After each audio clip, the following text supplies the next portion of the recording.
Expression orale avec Antoine Métayer. Bonjour Antoine. Bonjour. Merci d'avoir accepté notre invitation. Merci. Comment allez-vous? Bon, ça va plutôt très bien, malgré toutes les annonces qu'on voit. On essaie toujours de garder le sourire dans cette émission, ouais. même si c'est vrai que les sujets sont combien difficiles. Un peu lourd. Un peu lourd. Thérapeute spécialisé dans la lutte contre le harcèlement scolaire et les adolescents, consultant et formateur pour l'association La Main Tendue. Marion La Main Tendue. Oui, Marion La Main Tendue.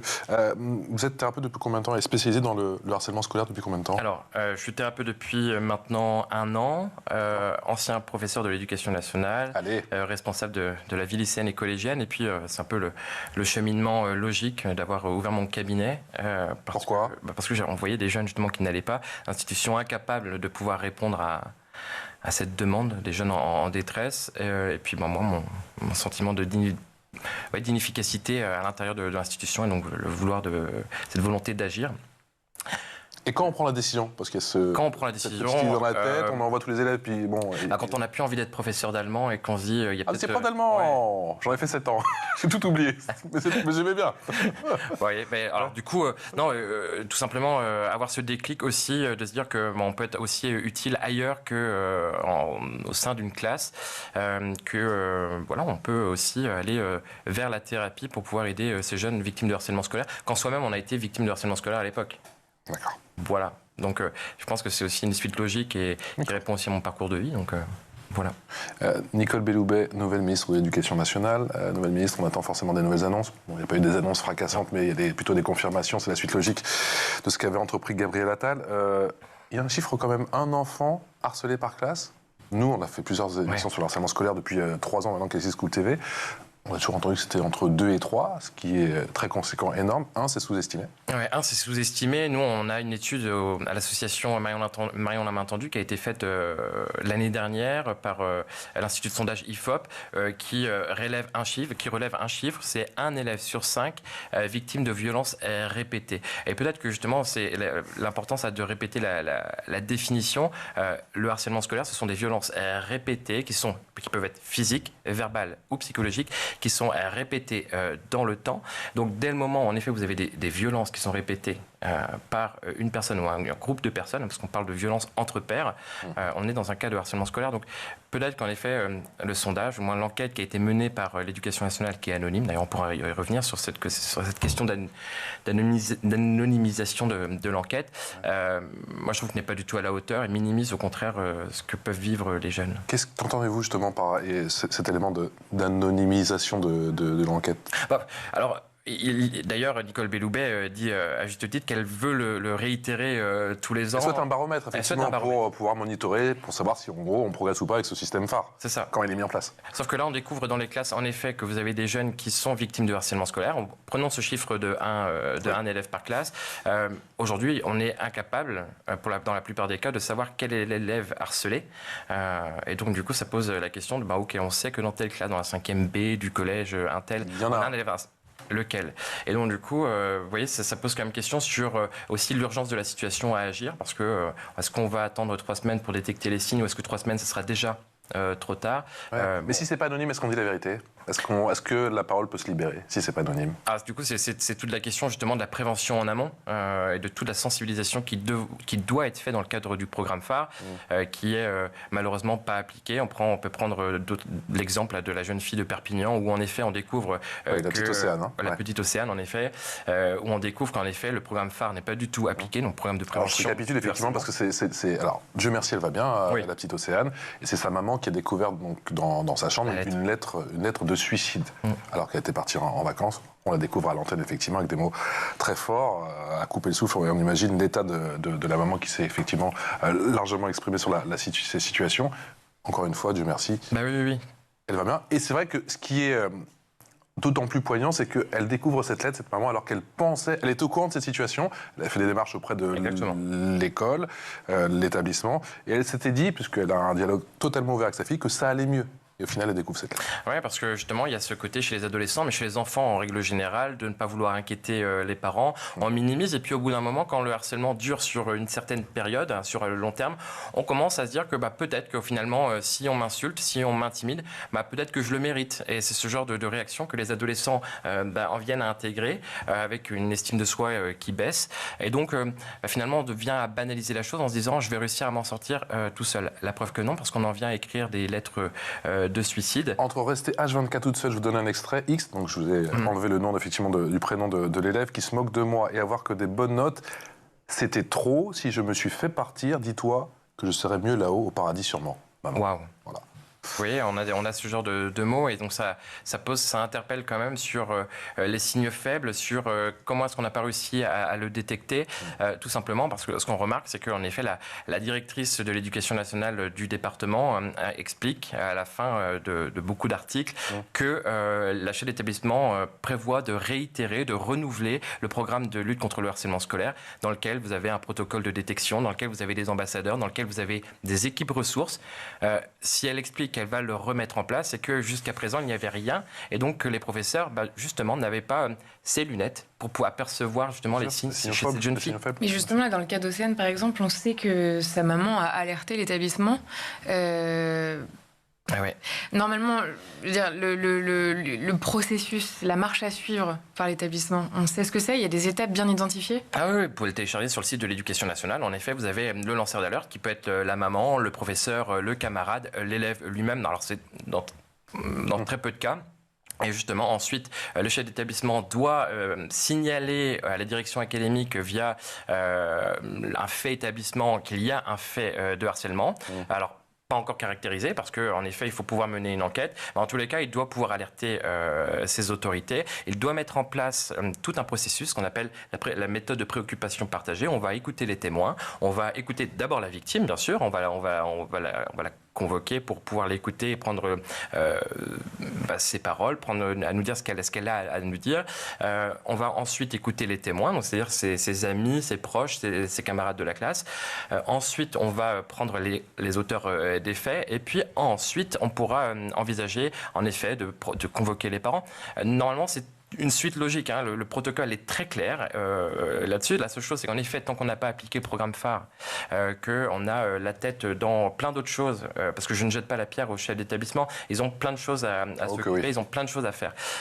Mais en effet, c'est quelque chose qui est très, très, très, très, très chronophage à mettre en place, parce que c'est presque dizaines de personnes à interroger pour pouvoir avoir le dénouement de l'affaire. Qui interroge justement tous ces acteurs Ouais, alors on a le chef d'établissement, on a le référent harcèlement, et puis vous avez l'équipe ressources, c'est normalement 5 professeurs. C'est quoi le référent harcèlement ? Le référent harcèlement, c'est une personne qui va être désignée par le chef d'établissement, qui va en effet faire le relais peut-être avec les autorités académiques. Alors ça va dépendre des académies, la façon dont elles appliquent les choses, qui va pour le chef d'établissement être un peu son super référent, son conseiller finalement sur le harcèlement scolaire, personne qui va se mettre à jour sur ces sujets, qui va lire toutes les nouvelles circulaires de Madame la ministre. Voilà, donc ça va être le super référent.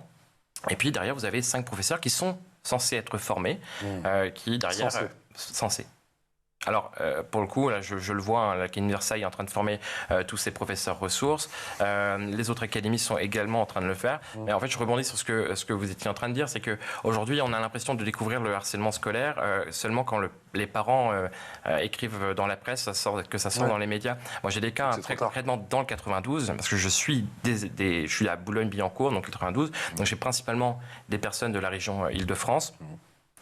Des jeunes, le signalement a été fait il y a 4 mois, ils sont toujours dans l'établissement, les auteurs des faits sont toujours dans l'établissement et on a des responsables de l'Académie de Versailles qui promettent aux parents que les sanctions vont être menées après les vacances de Noël. On est là aux vacances d'hiver, il n'y a rien qui est fait. Et donc du coup, par manque de moyens, parce que ces responsables ont aussi la casquette laïcité, la casquette égalité filles-garçons, et donc ils ne peuvent pas être partout. Et donc c'est un manque de moyens, un manque d'humains. Et donc on essaye de croiser les doigts qu'il n'y ait pas de... Les sanctions pas tout de suite appliquées et les sanctions à la hauteur, d'après vous ? On parle de quelles sanctions ? On parle de quelles sanctions ? En effet, dès le moment où un fait de harcèlement au sein d'un établissement est avéré, un conseil de discipline doit être convoqué par le chef d'établissement qui peut aller jusqu'à l'exclusion de l'auteur des faits. Et puis, ça n'engage pas le pénal. C'est-à-dire que moi, j'encourage fortement chaque famille à porter plainte auprès des institutions pour qu'on ait une double sanction. Parce qu'en effet, même ne serait-ce que sur la réparation même de la victime, sur son état psychologique, avoir une réparation pénale, voilà, c'est quelque chose qui doit être fait. Concrètement, est-ce qu'on peut identifier un moment à partir duquel c'est légitime, il faut porter plainte ? Moi, j'aurais tendance à dire que chaque cas de harcèlement, tout le temps, doit être mené, parce que c'est justement en se disant, en minimisant et en se disant, c'est pas si grave que ça par rapport à une autre situation. En fait, on ne sait pas. Dès lors qu'il y a de la répétition. Bien sûr. Tellement vous avez des violences qui sont répétées, on va stigmatiser votre enfant, vous allez entendre même que votre enfant va à l'école avec une boule au ventre, évite certains lieux, évite certaines personnes qu'il avait l'habitude d'aimer, qu'il avait l'habitude de fréquenter, qu'il se met à être en hypervigilance, avoir peur dès que vous l'approchez. Ça, ce sont autant de signes qui montrent qu'il y a une détresse psychologique. Et si vous n'agissez pas et que vous minimisez les choses en disant c'est pas grave, c'est l'adolescence, parce qu'en effet, l'adolescence, on traverse ce genre de moments, vous ne savez pas ce qui peut en advenir de votre ado, et c'est le futur adulte que vous avez face à vous. En tous les cas, ça pose aussi des actes, d'avoir été au commissariat, d'avoir été entendu par les gendarmes ou par la police, parce que forcément, ces auteurs de faits vont être. Mais c'est un acte fort, parce que j'imagine qu'on reçoit quand même beaucoup de pression au sein de l'établissement, et déjà soi-même harcelé, en perte de confiance. Et on se dit qu'en allant porter plainte, forcément la situation va encore un peu plus se désagréger. La peur des représailles. La peur des représailles. Ah ouais. Et puis de la part à la fois du harcelé, mais aussi des témoins, parce que vous avez vos amis, et on a 3 types de témoins. On a le témoin passif qui a lui-même vit des violences et qui a peur de ce harceleur, de ce leader négatif. On a ce passif actif qui va à la fois rire des rumeurs, mais que vous allez retrouver chez vous le week-end en tant que meilleur ami. Et puis vous allez, donc ça c'est un peu très perfide. difficile aussi. Il y a 2 problématiques. C'est très difficile pour un enfant / adolescent de s'émanciper du regard, de trouver la force de dépasser le regard des autres quand on sait combien c'est important quand on est jeune. Et il y a aussi la difficulté pour les parents d'identifier, parce que l'enfant va pas forcément relater sa journée à ses parents, il peut aussi lui cacher le fait que il est harcelé, ou même qu'il y a des endroits qu'il évite. Exactement. Et puis, ce qu'il faut savoir, c'est qu'une personne harcelée peut être dans d'autres cas aussi lui-même harceleur. C'est-à-dire qu'on a cette question de domination. On est intimidé par une personne, mais l'être humain, de fait, n'aime pas être rabaissé, n'aime pas être intimidé. Et donc, du coup, va trouver peut-être aussi, lui, son souffre-douleur de son côté. Donc, très souvent, ce qu'on a dans les établissements, et moi, je l'entends, c'est telle personne qui dénonce un fait de harcèlement. Oui, mais il est perturbateur. Oui, mais lui aussi fait des violences, commet des violences envers une autre personne. Oui, parce que cette personne est dans un cas de mal-être. Et donc, du coup, pour ne pas rester dans cette situation de harceler, va lui-même se mettre à harceler des personnes. Donc, c'est pour ça que c'est assez compliqué à détecter. Mais d'où l'importance de ce protocole qui, s'il est bien appliqué, on arrive à démêler les fils et à savoir ce qu'il en est. Le schéma classique, en tout cas il y a encore jusqu'à ce qu'il y a quelques mois, c'était que le harcelé, la victime, quittait l'établissement. Et on a dit qu'il fallait que ça change, que ce soit autour du harceleur de quitter l'établissement. Qu'en est-il aujourd'hui ? Est-ce qu'on sait ? Aujourd'hui, on a des autorités académiques qui conseillent encore, parce qu'elles n'arrivent pas à suivre la procédure rapidement, conseillent encore aux élèves soit de se scolariser à domicile, ça c'est du vécu très récemment dans le 92, dans les Hauts-de-Seine, ou de changer d'établissement, qu'on trouve des solutions pour éviter l'élève de se retrouver encore dans sa situation de classe avec ce harceleur et ses multiples peut-être harceleurs. Donc on a encore ça. Après c'est quelque chose qui est nouveau avec les annonces de Gabriel Attal à l'été dernier. Il faut le temps que aussi les choses se mettent en place. Oui. Mais en tous les cas, il y a aussi que le chef d'établissement pourrait prendre de manière assez rapide cette mesure conservatoire d'éviter de sortir l'élève auteur pendant 2-3 semaines de l'établissement, le temps que la procédure disciplinaire se mette en place. Ça, malheureusement, c'est très rarement fait. Antoine Métayer, j'ai un chiffre pour vous, 150. 150 personnes recrutées, nous dit la nouvelle ministre de l'Éducation, Nicole Belloubet. Alors, il y a eu pas mal de railleries, effectivement, de critiques. Elle a précisé, chez nos confrères de France Inter, que c'était 150 personnes supplémentaires pour s'occuper de ces situations de harcèlement scolaire. Mais est-ce que c'est une goutte d'eau ? au vu de l'immensité de la tâche. C'est déjà ça. C'est-à-dire que c'est déjà ça. 150 personnes formées, bien sûr. Bien sûr, c'est pas du tout suffisant. Moi, mon rêve un peu utopique, c'est qu'on aurait une personne dans chaque établissement qui s'occuperait de ce genre de thématique. Finalement, qu'on aurait presque un psychologue de l'éducation nationale dans chaque établissement. Et il y a déjà beaucoup de travail. Ils ont déjà beaucoup de travail parce qu'on leur demande de faire de l'orientation, on leur demande de traiter aussi les autres problèmes psychologiques qui ne sont pas de harcèlement. Et puis ils sont là 2 jours par semaine, 1 jour par semaine. Donc oui, alors pour répondre à votre question... C'est une goutte d'eau, mais on prend. Ouais, c'est une goutte d'eau, mais on prend. Ça permet peut-être de soulager certaines personnes qui ont de multiples casquettes au niveau des... Je ne sais pas quand ils vont arriver, parce qu'il faut les former, il faut les recruter. L'association Marion l'a main tendue, elle forme des ambassadeurs non harcèlement en école primaire depuis des années parce qu'elle a remarqué qu'en effet, ça commence déjà à l'école primaire, parce qu'on est en train sur la construction de l'enfant. Et puis, les choses vont évoluer très rapidement, parce qu'on n'a pas encore parlé de cyberharcèlement. Mais dès le moment où un jeune arrive sur les réseaux sociaux, le harcèlement, s'il a commencé à l'école, ne s'arrête jamais. Tout simplement, vous quittez l'école à 17h, ça se poursuit sur les réseaux sociaux, même si le téléphone est interdit au sein de l'établissement, on le récupère, on sort le téléphone, et le harcèlement continue. Donc, il a des effets encore plus nocif à l'adolescence parce que le parent a aussi moins de contrôle sur l'adolescence, voit aussi moins les choses parce que l'adolescent rentre dans sa bulle. Donc, pas vous dire qu'il y a de tranches d'âge. Je pense qu'il y a peut-être des études qui pourraient le prouver. Moi, ce que je vois en tous les cas au cabinet, dans mon cabinet, c'est que peu importe l'âge, moi j'ai des jeunes de 11 ans qui vont réellement pas bien, et pourtant ils ne sont pas sur les réseaux sociaux, donc vous voyez, ça contredit ce que je viens de vous dire, et j'en ai d'autres, pareil, à 17 ans, on a les mêmes symptômes, donc je pense que chaque situation est différente.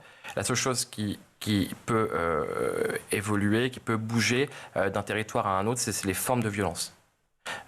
C'est pas se dire que parce que j'habite dans le 16e arrondissement à Paris qu'il n'y a pas de harcèlement scolaire, bien au contraire. Par contre, ces violences, elles seront plutôt psychologiques et verbales.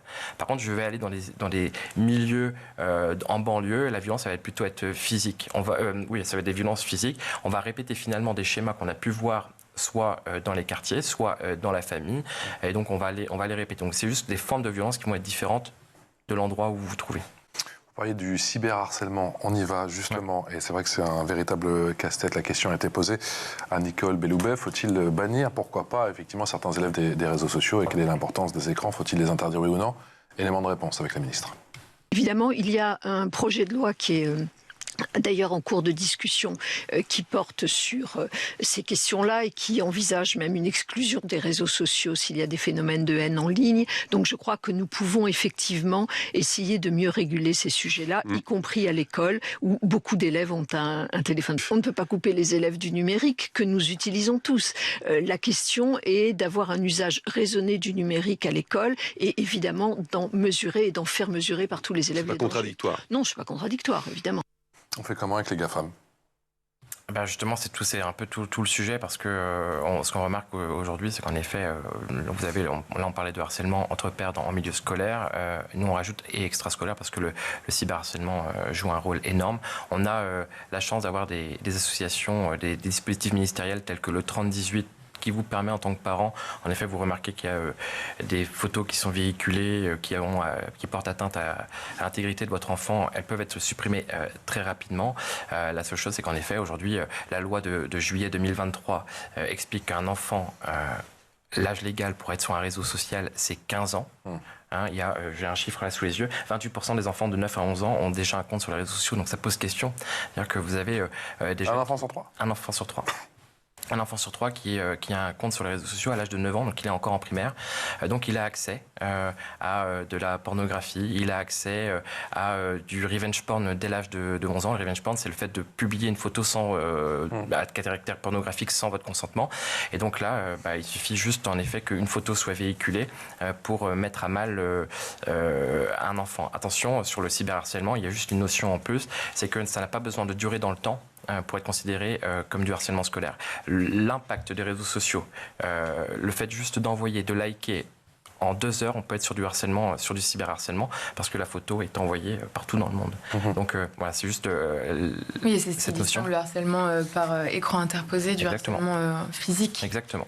C'est qu'un one-shot et... Un one-shot et c'est dévastateur. C'est dévastateur parce qu'on a aussi, on parle aujourd'hui dans l'éducation aux médias et à l'information de l'image qu'on doit avoir de nous sur les réseaux sociaux.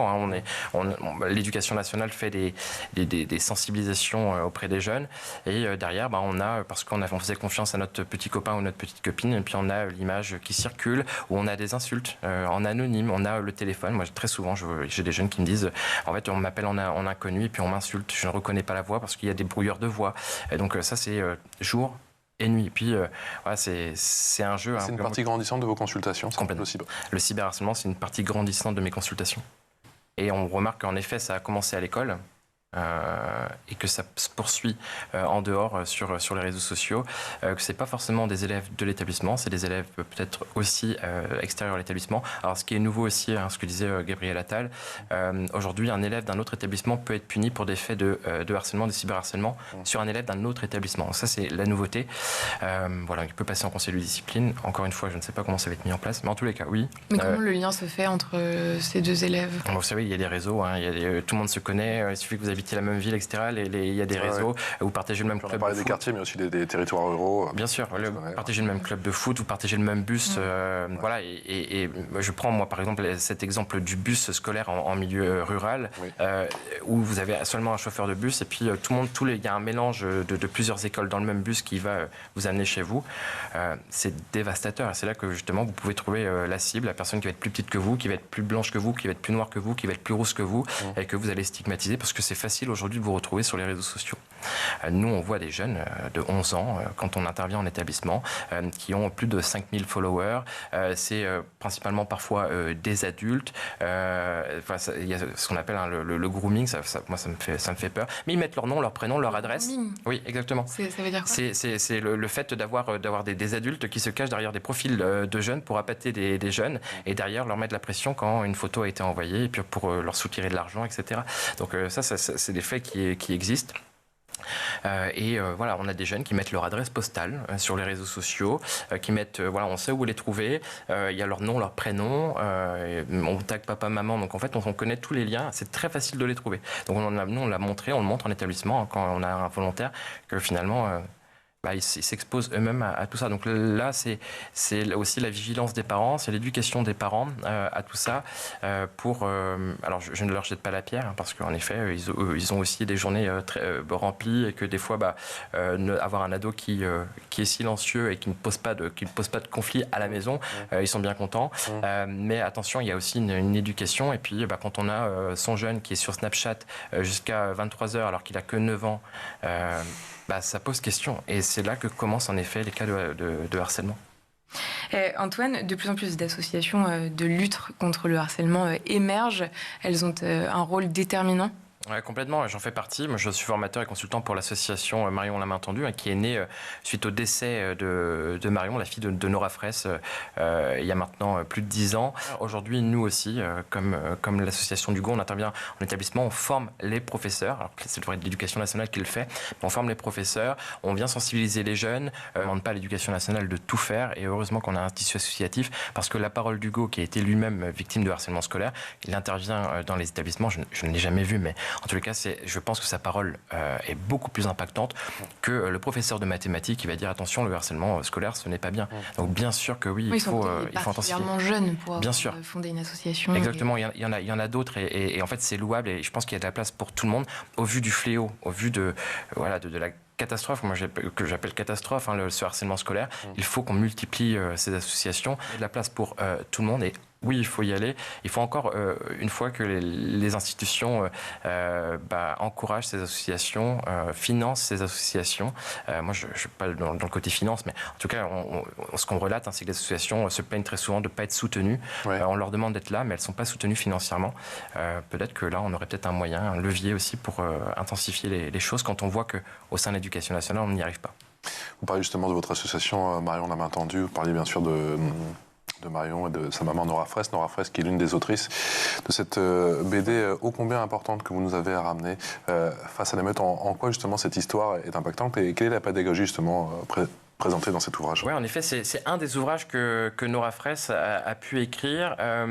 Ça, c'est l'histoire de Camélia. Camélia qui rentre à l'internat, qui, avant, on appelait Miss Bouboule, et pendant l'été, a perdu du poids. Et malgré tout, on pourrait penser qu'elle est devenue svelte et le harcèlement pourrait se terminer. Ce qu'on remarque, c'est là, on a toutes les caractéristiques du harcèlement scolaire. On a son amie Valentine qui, à un moment donné, va décider de rallier les harceleurs par elle, peur des représailles et puis son appartenance au groupe. Vous nous avez dit qu'il y a les passifs actifs, et la troisième catégorie, c'est les actifs. On a les passifs, les passifs actifs et les actifs. C'est ceux qui vont préparer finalement, qui vont lancer les rumeurs, qui vont préparer les choses pour les personnes harceleurs, voilà, qui vont rentrer dans le jeu, qui vont rire de tout ça. Bon, là, ce qu'on voit aussi, c'est que c'est la peur de cette jeune fille, de cette Camélia, qui ne veut pas en parler à ses parents parce qu'elle les voit que trop souvent, parce qu'elle est à l'internat, elle n'a pas envie de les inquiéter, jusqu'au jour où, en effet, c'est la goutte d'eau qui fait déborder le vase. Je ne vous spoil pas l'histoire. La seule chose, c'est que ça se finit bien, d'accord, que Camélia, il y a un joli dénouement, et que dans cette BD, moi, pour laquelle moi je préconise ça à toutes les personnes qui viennent me consulter, c'est qu'à la fin on a un guide pour les parents, justement comment détecter les signes chez son enfant, c'est quoi le harcèlement scolaire, là on parlait du grooming, là on revient sur cette notion de grooming, donc c'est vraiment un livre pédagogique qui se lit très facilement, devrait être dans toutes les bibliothèques des écoles de France. Ça se lit facilement, et quand vous avez lu ça, vous avez compris ce qu'est le harcèlement scolaire. Ça vous permet aussi d'être plus vigilant et d'aller détecter les signes chez votre enfant. Merci infiniment. Merci infiniment, Antoine Métayer, d'être venu aujourd'hui sur le plateau de School TV Le Mag, thérapeute spécialisé dans la lutte contre le harcèlement scolaire, consultant et formateur pour l'association Marion de la Main Tendue. On vous recommande bien évidemment l'un des ouvrages, bien sûr, coécrit par Nora Fraisse avec Cazeneuve et Bloz, Camélia, face à la meute. C'est aux éditions Bambou. Bambou.fr, vous pouvez aller voir. Merci infiniment d'avoir été avec nous aujourd'hui, et on se retrouve demain pour un nouveau numéro de School TV Le Mag. Ciao.